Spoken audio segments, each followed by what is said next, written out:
अरे परमिला, कहाँ जा रही हो इतनी सुबह, वो भी अपनी बच्ची को लेकर? दीदी कैंप लगा है, वहीं जा रही हूँ मुनिया का टीकाकरण करवाने। ये तो अच्छी बात है। आप कहाँ जा रही हो दीदी? मैं भी जा रही हूँ भूरी का टीकाकरण करवाने। दीदी बकरियों का भी टीकाकरण होता है क्या? अच्छा चारा दाना खिलाते रहिए, स्वस्थ रहेंगी। भला उनको टीके की क्या जरूरत? तो एक बात बताओ, फिर तुम अपनी मुनिया को टीकाकरण करवाने क्यों लेकर जा रही हो? अच्छा खाना तो तुम खिला ही रही होगी। अरे दीदी, मुनिया को कोई एक भी बीमारी हो गई तो कहाँ भागते फिरेंगे। वो क्या कहते हैं, इलाज से रोकथाम बेहतर है। एकदम सही कहा परमिला, पर ये कहावत जितना हम इंसानों के लिए सच है, उतना ही हमारी बकरियों के लिए भी सच है। परमिला, बकरियों में जानलेवा बीमारियों को रोकने का सबसे अच्छा तरीका टीकाकरण है, ताकि बीमारी के साथ साथ इलाज के खर्च से भी बचे रहें, है कि नहीं? वैसे दीदी, बकरियों को कौन सी बीमारियां होती हैं जिसके लिए टीकाकरण करवाना पड़ता है? बहुत ही अच्छा सवाल है भूरी। बकरियों में मुख्यतः 2 घातक बीमारियां होती हैं। इसमें से एक है एंटेरोटॉक्सीमिया, ईटी यानी फड़किया। इस बीमारी में बकरी के गर्दन में खिंचाव और ऐंठन, शरीर का धनुष की तरह मोड़ना, पेट में अत्यधिक दर्द के कारण अपने पेट पर लात मारना, कभी कभी दस्त जैसे लक्षण दिखते हैं और अचानक मौत भी हो जाती है। इस बीमारी को रोकने के लिए बरसात से पहले मई के महीने में टीकाकरण किया जाता है। और दूसरी बीमारी है पेस्टिस पेटिट्स रुमिनेंस, पीपीआर यानी बकरी प्लेग।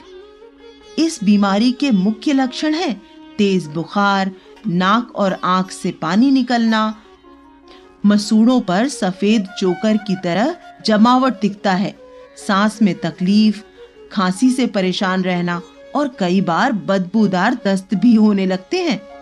ये एक बेहद संक्रामक बीमारी है जो एक बीमार बकरी से दूसरी बकरी में बड़ी तेजी से फैल जाती है और इसमें बकरियां बड़ी संख्या में बीमार पड़ जाती हैं और उनमें से कई बकरियां मर भी जाती हैं।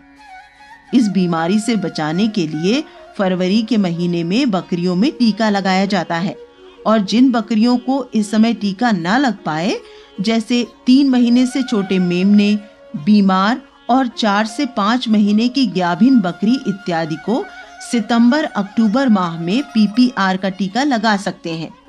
दीदी, मैं एक खुरपका मुंहपका बीमारी भी सुनी हूँ। हाँ, खुरपका और मुंहपका बीमारी के बचाव के लिए भी टीकाकरण कर सकते हैं। दीदी, वैसे बकरियों का टीकाकरण तो बहुत ही महंगा होता होगा। अरे नहीं, बकरी का टीकाकरण बहुत ही कम खर्च में हो जाता है। दीदी, बकरियों का टीकाकरण करवाते समय कोई सावधानी भी बरतनी होती है क्या? ईटी और पीपीआर की बीमारियों से बचाव के लिए टीकाकरण कराना बहुत ही आसान है, पर हाँ, कुछ बातों का ध्यान रखना पड़ता है। पहला, मेमने की उम्र 3 महीने से अधिक होनी चाहिए और बीमार बकरी को टीका नहीं लगाना चाहिए। दूसरा, यदि बाहर से बकरियां चर कर आई हैं, तो बकरियों को टीकाकरण से पहले उन्हें छाया में कम से कम 30 मिनट तक रखें ताकि बकरी सामान्य स्थिति में आ जाए। तीसरा, टीकाकरण के बाद बकरियों को पूरे दिन अपने घर पर ही रखें और पीने के लिए ताजा पानी दें। चौथा, अगर टीकाकरण के बाद बकरी थोड़ी सुस्त दिख रही है तो चिंता ना करें, इसका मतलब है कि टीका अपना काम कर रहा है। पांचवा, अगर बकरी में टीका लगाने के बाद कोई असामान्य लक्षण दिखे तो तुरंत पशु सखी या संबंधित पशु चिकित्सक को सूचित करें। दीदी, क्या गर्भवती बकरियों का भी टीकाकरण करवाना चाहिए? बिल्कुल कराना चाहिए। इससे बकरी के पेट में पल रहे बच्चों में भी प्रतिरक्षा बनेगी और बच्चों की मृत्यु दर में कमी आएगी। लेकिन ध्यान रखें, चौथे और 5वें महीने की गाभिन बकरी को टीका नहीं लगवाना चाहिए। ये सारे टीके गांव में टीकाकरण अभियान के दौरान पशु सखी से लगवा सकते हैं या सरकारी पशु चिकित्सालय में लगवा सकते हैं।